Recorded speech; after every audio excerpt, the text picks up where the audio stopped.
ئەگەر قسە بە پێغەمبەرەکەت کرا و دڵت دانە چەڵەکا و دڵت سس نەبوو بێتاقەت و ناڕەحەت نەبووی واللهی لە ئیمانی خۆت بترسە. لە بڵندگۆی مزگەوتەکان و میحرابی پێغەمبەری خوداوە درودی خوای لەسەر بێت.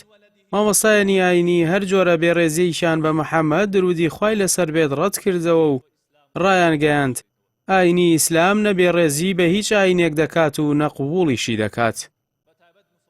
ئەبینی لە ئێستای شاو لەم سەردەمەی خۆشمانە بەداخەوە لەم هەرێمی کوردستانەیە خەڵکێک خراپ لە مانای ئازادی تێگەیشتووە و خراپ ئازادی ڕادەربڕینی قۆستووەتەوە.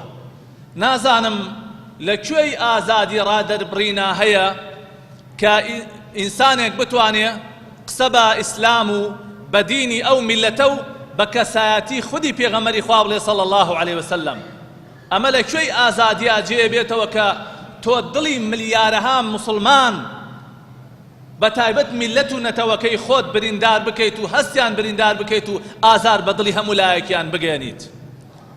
چۆن یاسا ڕێگا ئەدا بە خەڵکانێک ئاوها جورئەت بە خۆیان بکەن لە وڵاتێکی مسلمانە و لە نێو خەڵکێکی مسلمانە نەریتێک دووبارە بکەنەوە کە هی 1400 ساڵ پێشی ئێستەیە.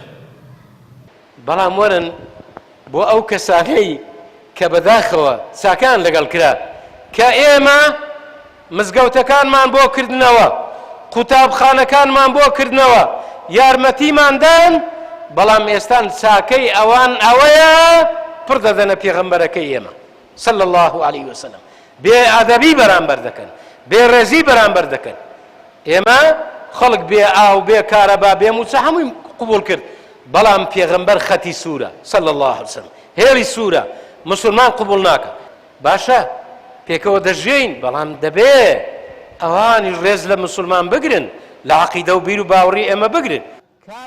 بەشێک لە مامۆستایانی ئاینی وتاری ئەم هەفتەیەیان تایبەت کرد بە وەڵامدانەوەی بێڕێزیەکان و داوایان لە مسلمانان کرد بە جددی و بێسڵەمینەوە بەرپەرچی هەر مامەڵەیەکی ناحەزانی پێغەمبەر و ئاینەکەیان بدەنەوە. کاتێکە مسلمانان ئەو کارانە ئەو بێڕێزیانە بەرامبەریان دەکرێت و ئەوانیش بێدەنگ بن نیشانەی ئەو پەڕی لاوازی ئیمانیانە بەڵکو تا دەگاتە ئەو ئاستەی کە تروسکایەکی تێدا نامێنێ.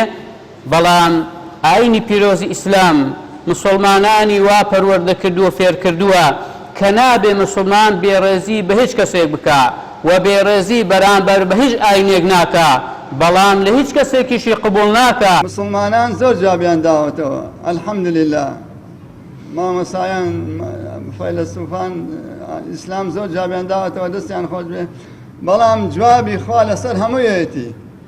خوای گەورە مێرەبان بۆ جوابی ئێمە ڕازی نابێ. خوای گەورە مێرەبان سەرکوتیەکە ڕیسوای بێحورمەتیەکە خوا ناوی بەرزۆ کردووە بە کەسی ناحاڵی و بێ ئەدەب و بێحورمەت ناوی کەم ناکا پێغەمبەری خوا صلی الله علیه وسلم. مامۆستایانی ئاینی حکوومەتی ماوە بە سەرچووی هەرێمی کوردستان بە کەمتەرخەم دەزانن لە ڕوبەڕووبوونەوەی ئەم بێڕێزیانە و پێیان وایە حاڵەکاتی هاوشێوە پێکەوە ژیان و قبولکردن دەخاتە قۆناغێکی نوێی مەترسیدارەوە.